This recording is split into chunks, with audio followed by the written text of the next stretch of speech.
Today's episode is brought to you by 9centprinting.com. With over 100 five-star reviews, 9centprinting.com is ready to meet all your printing needs.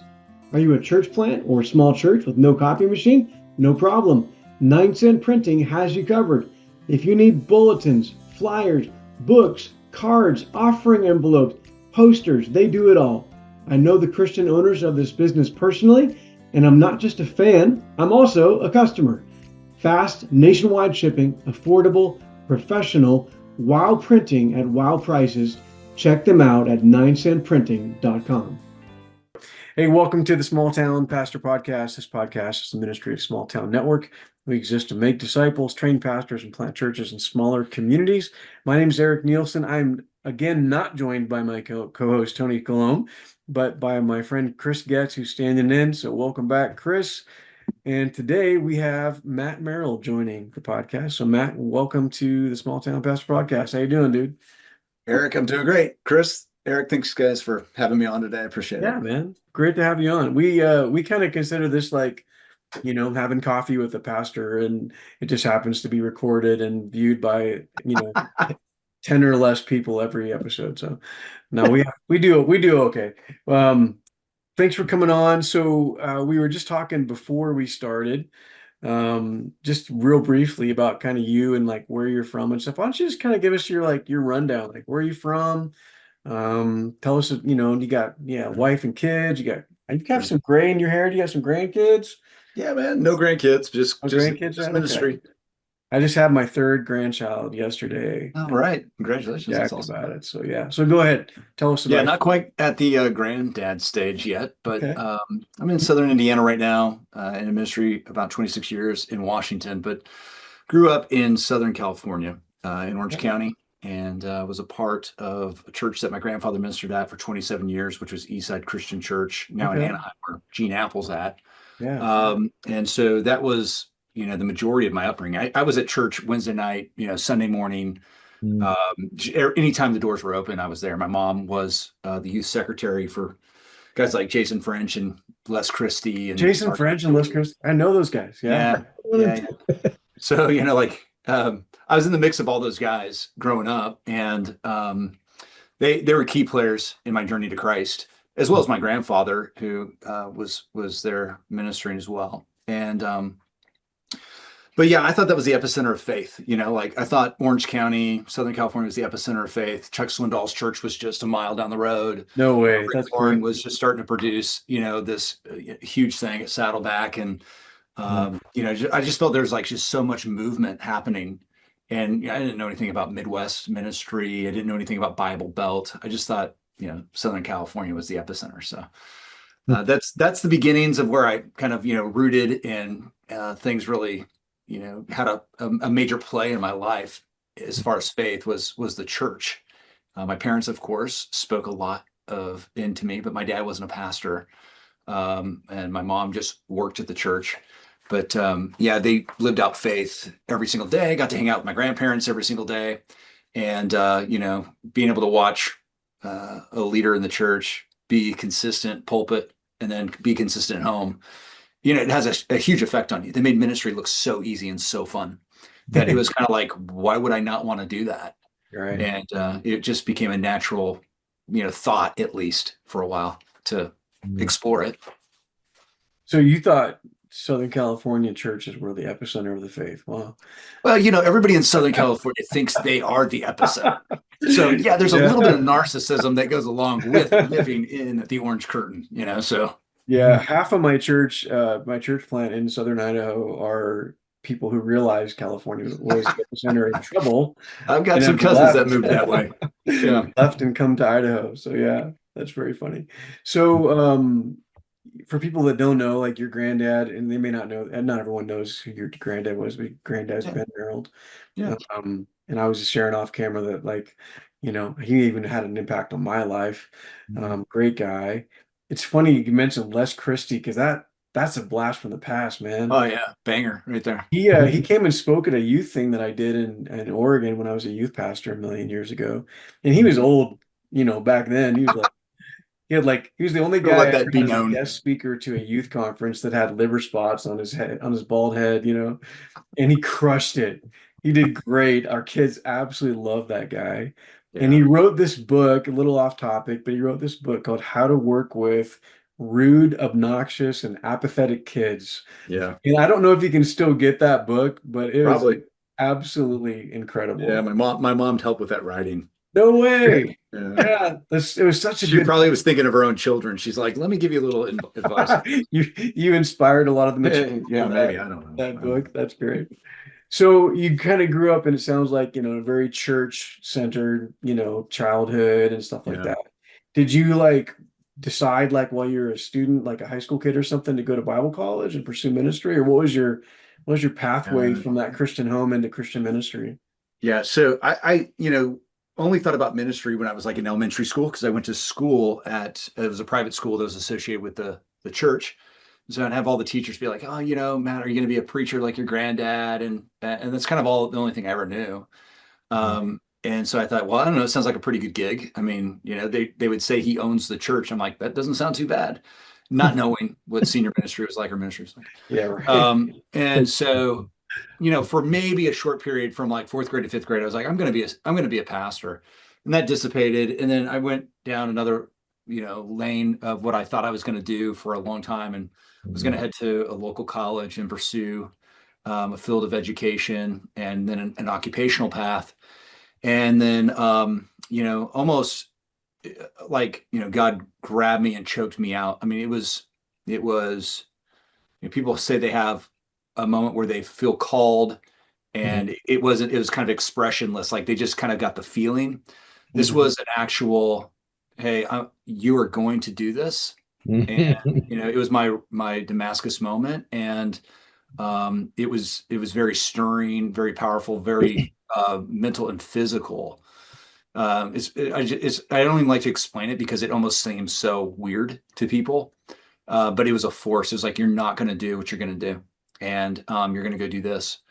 And so I explored some Bible colleges, was not impressed with any of them, mainly because I was angry that God had pulled me away from what I wanted to do. And ultimately I landed at Lincoln Christian College, like the most remote, craziest, different place than Southern California.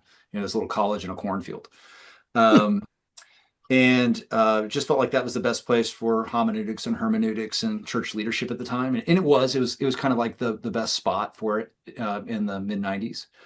But in church world at Eastside, the guys that played a big part, I was a problem for people in church world. I was a problem like at the church. So they didn't know what to do with me. So they would, they'd kick me out of class. They would kick me out of youth group. And they didn't, they would be like, you're not welcome here because you're just a distraction.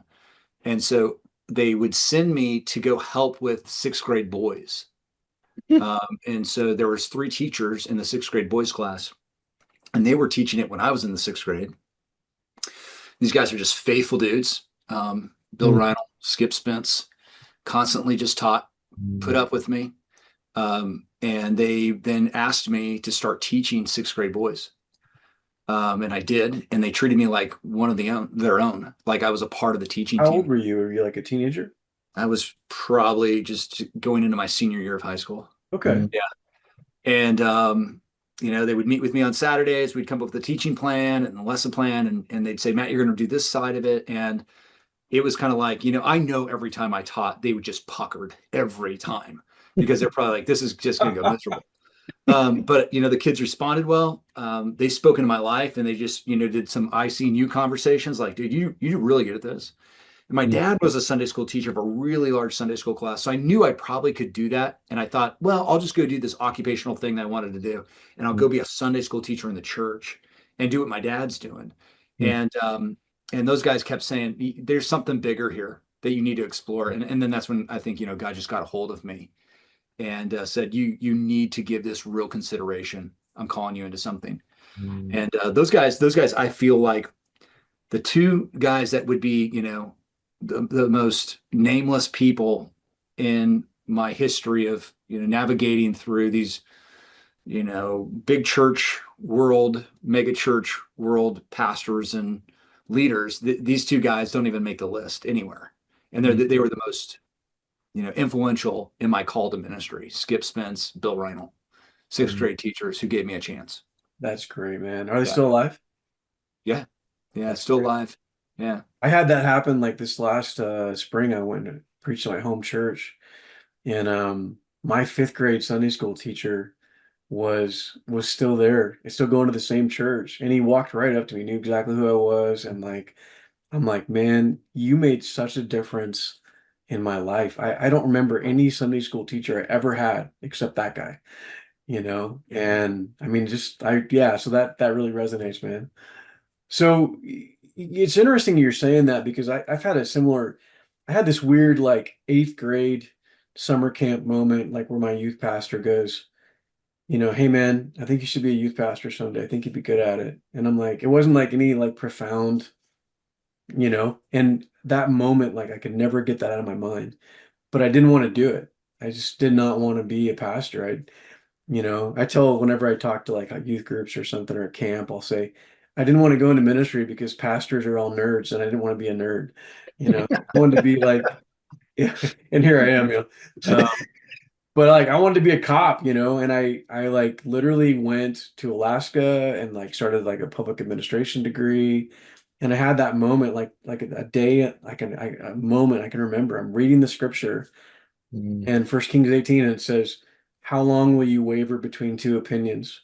If the Lord is God, follow him." And those words, man, just like punched me in the head. And I'm like, if God is God, I need to do what I feel like He's calling me to do.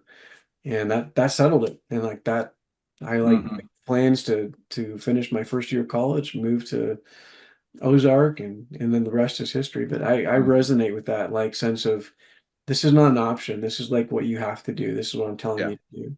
Yeah. So how do we square that like theologically, right? Because like we're part of a movement. Chris, feel free to speak into this. We're part of a movement that's not Calvinist, right? We're not like super fatalistic in our theology, but we have this sense of like, free will, and then the sense of like you don't have free will. This is Yeah. what I'm designating you to go down this path. Like, is that how we think of it? Is like this is what God told me I had to do, or what? What do you guys think about that? Yeah, I think I could have followed along with what I wanted to do, and I don't think God would have been disappointed. But I think there would have been this moment of God saying, "Listen, I had something more in store for you for the kingdom of God." Um, and it's not that I didn't fall out of favor with the Lord or something. It was Right. just like, hey, you can either choose to do this. In my situation, I felt like I did not have a choice, Right. though. But I know for most people in their call, they feel like they have the choice. And my executive pastor, for example, he went into secular work for a long time and always felt he was fighting the call into ministry. And until he finally gave in, then he finally was at peace. So there's a lot of that. But I don't think God sits there and goes, "Boy, I'm going to press my thumb down on you until you get the picture." I had a youth minister years ago on staff, and he just said, "Hey, I really believe," and this was his feelings, that there's still kind of, in a sense, the lineage of Aaron that exists. So that there's people that are just kind of connected to the priesthood in an awkward way to say it, and that God has appointed them in some way, or put a lineage along their family or along their lines, that it's just going to be a part of who they are and what they do, like the tribe of Levi. And I don't know, there's something kind of to it, where you look at families and you go, boy, why has that family over the course of generations made an impact? And it's not that every single one of them was called into ministry, but yet they were doing incredible ministry. They were called into like full-time vocational ministry. Sure. I don't know how to explain it, man. I think the call, Chris, Eric, I mean, our three calls are probably distinctly different. Yeah. And yet we knew it was a call. Chris, You do know, you have that? Go yeah, ahead. absolutely. Yes, there's no doubt. I was on track to work for Hewlett Packard under contract. They were paying for my college. I thought for sure I'm going to be fine. I mean, we grew up poor, so for me, this was the way out. And I thought that was definitely where I was supposed to go. And God distinctly called me into the ministry while I was serving and working in electronic engineering stuff. And there wasn't any doubt in my mind. But the call, while I distinctly knew that that's what God wanted me to do.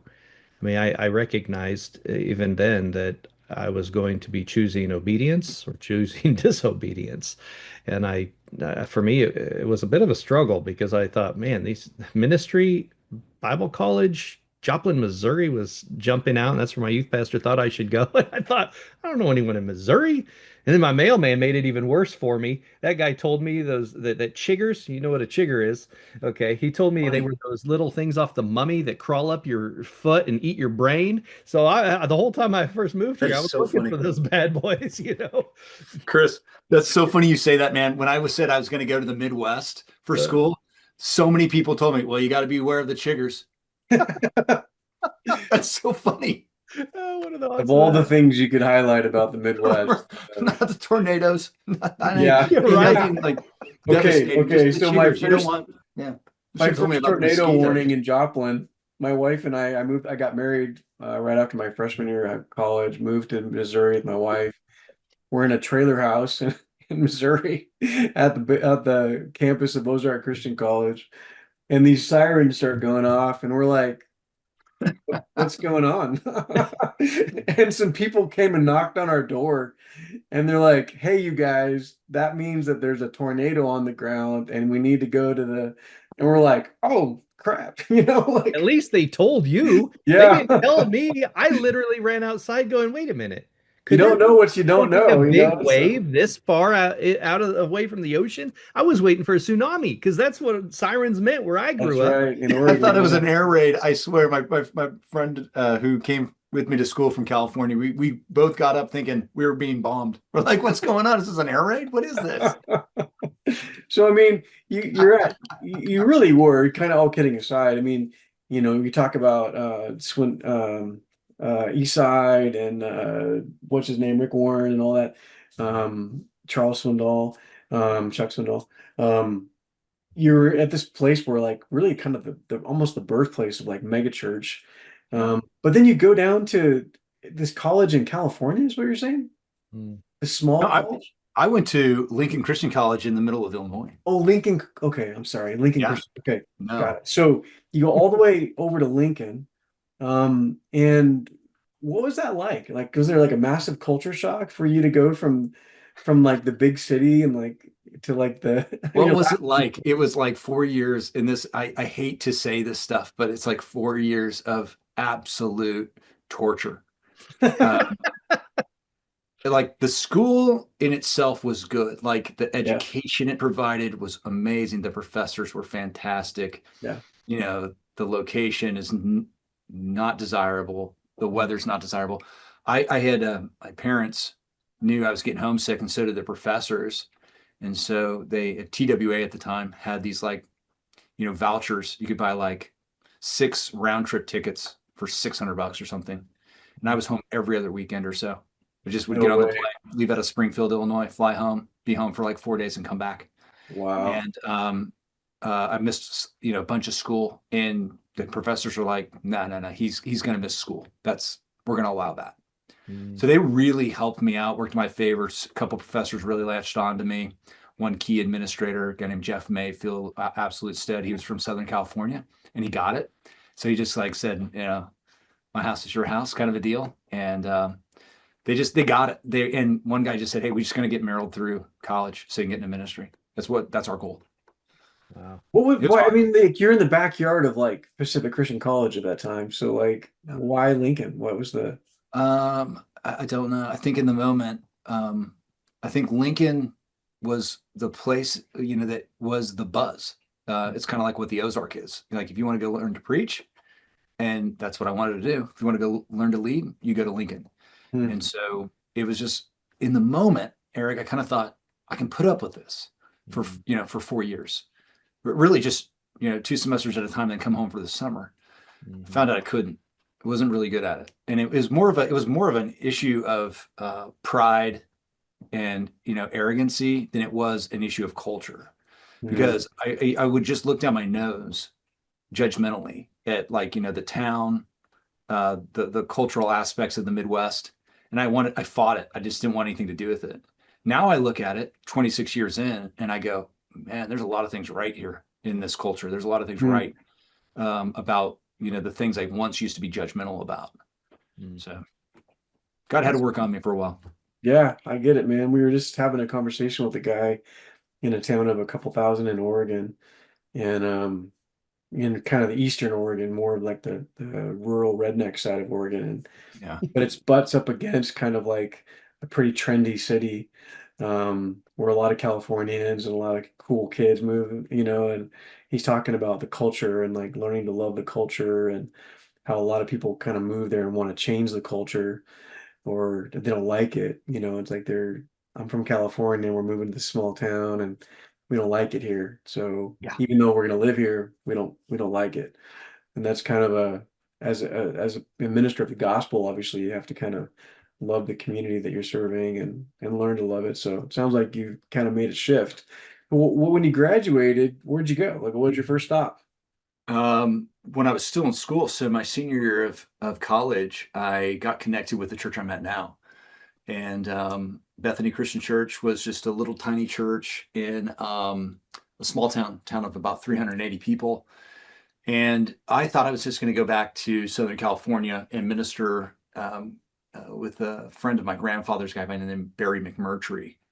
I know Barry. That's great. Yeah. And so I thought that was my plan, and just go back to, stay in what I thought was big church world and stay connected there. And then a friend of mine who I played baseball with, he's like, hey, why don't you come and just check out my church, my home church, and give the small church a try. And so I show up and I realize, well, this might not be bad. I'll give it 2.5 months. I'll come in as like summer help.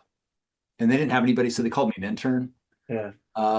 And at that time, their senior pastor just left, and I didn't know really why.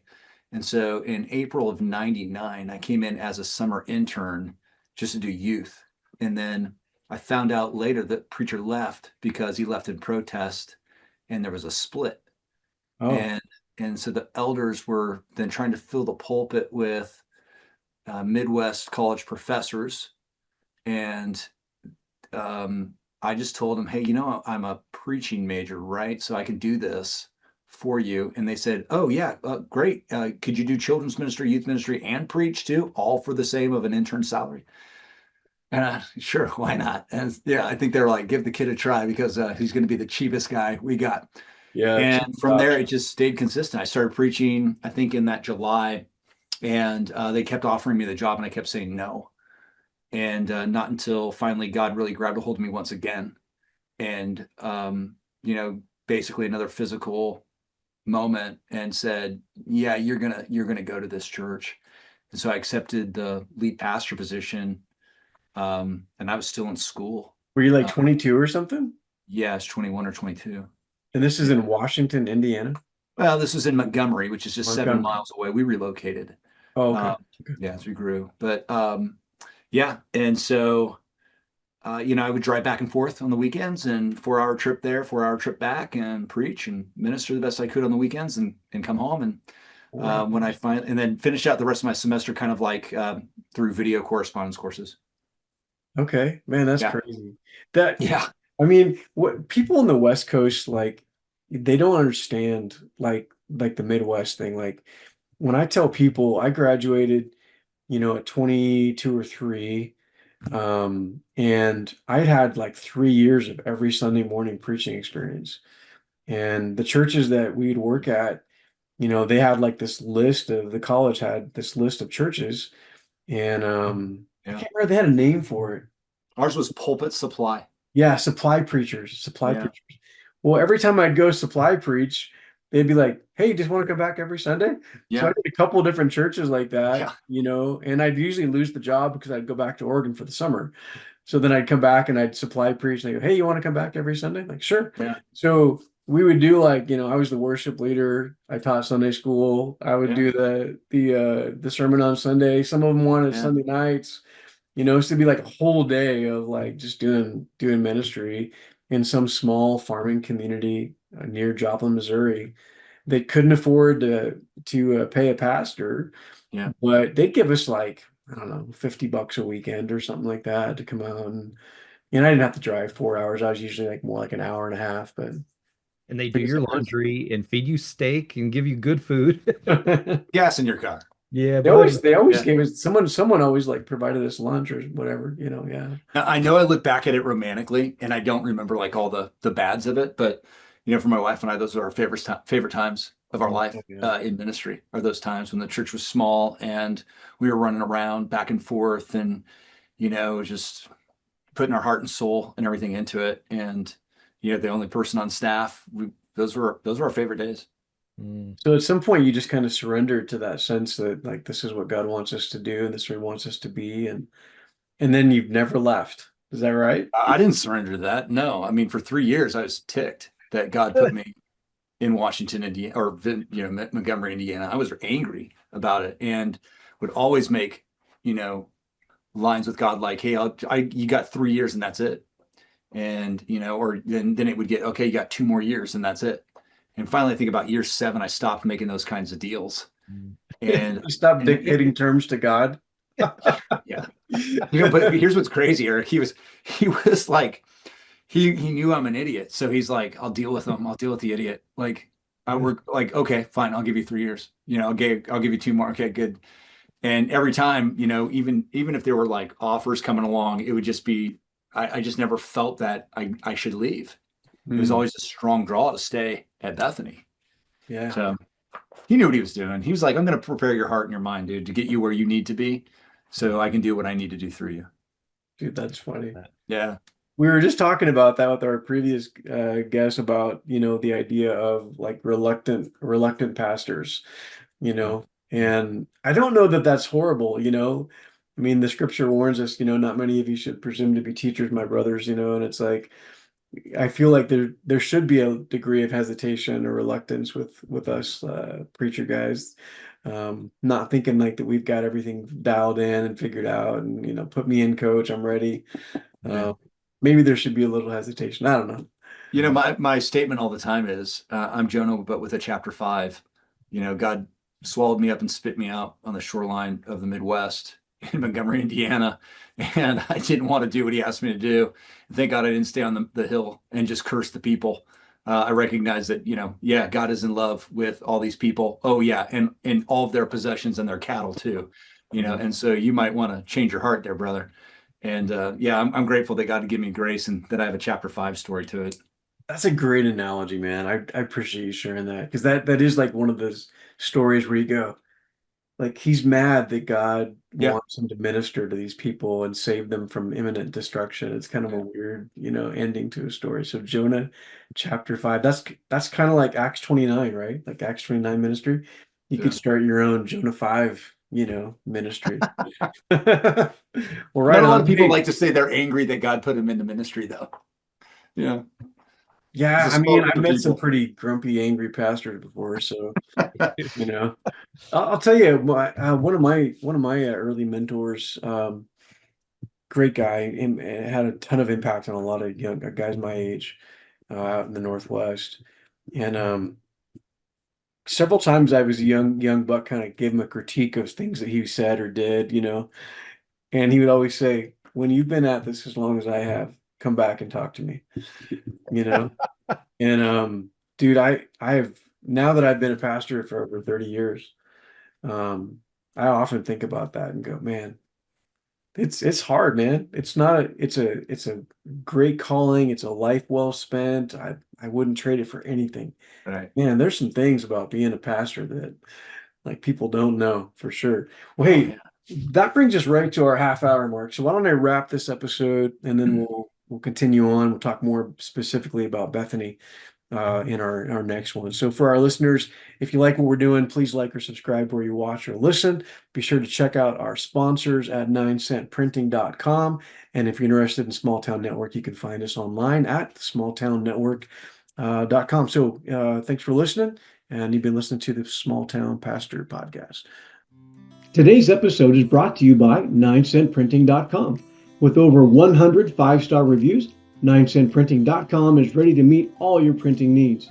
Are you a church plant or small church with no copy machine? No problem. 9 Cent Printing has you covered. If you need bulletins, flyers, books, cards, offering envelopes, posters, they do it all. I know the Christian owners of this business personally, and I'm not just a fan, I'm also a customer. Fast, nationwide shipping, affordable, professional, wow printing at wow prices. Check them out at 9centprinting.com.